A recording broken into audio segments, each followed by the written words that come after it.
경찰이 앞으로 불법 집회로 인한 피해에 대해 적극적으로 손해배상을 청구하기로 했습니다. 일각에선 집회의 자유가 심각하게 위축될 거란 우려가 나오지만 경찰은 선진국 수준의 집회 문화 정착을 위해 필요한 조치라는 입장입니다. 김다영 기자입니다. 지난 2008년 미국산 쇠고기 수입 반대 집회 당시 경찰은 집회 참가자들이 경찰 버스를 부수고 경찰관을 다치게 했다며 5억 원을 배상하라는 소송을 냈습니다. 그러나 대법원은 집회 주최 측이 폭력에 직접 가담했다는 사실을 인정하기 어렵다며 원고 패소 판결을 내렸습니다. 이 사례를 포함해 경찰이 지난 2006년부터 2017년 사이 집회 시위 대응과 관련해 제기한 손해배상 소송은 모두 30건. 아직 확정 판결이 나오지 않은 쌍용차 사건을 제외하고 경찰의 청구액 가운데 실제로 인용된 배상액은 20%에 그쳤습니다.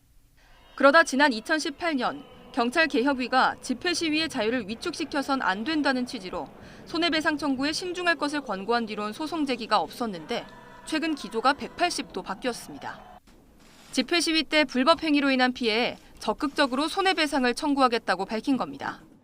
불법 행위로 인한 물적 피해뿐만 아니라 경찰관에 대한 인적 피해에 대해서도 적극적으로 손해배상을 청구하도록 하겠습니다.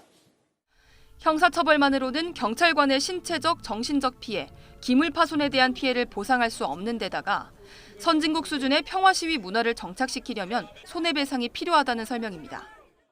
이 같은 경찰 방침에 반발하는 목소리도 만만치 않습니다. 경찰청 앞에서는 경찰이 집회 시위를 위축시키려고 한다며 규탄하는 기자회견이 열렸습니다.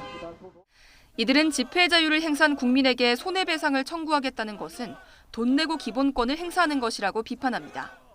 경찰 스스로가 자기의 사명감을 버리고 민중의 몽둥이가 되겠다. 공적 권력으로서의 자기 목숨을 스스로 끊어버리는. 또 집회 과정에서 불법 행위가 있다면 형사 책임을 물을 수 있겠지만 세금으로 운영되는 국가기관이 국민을 상대로 손해배상을 남발하며 고통을 안겨선 안 된다고 지적합니다. YTN 김다현입니다.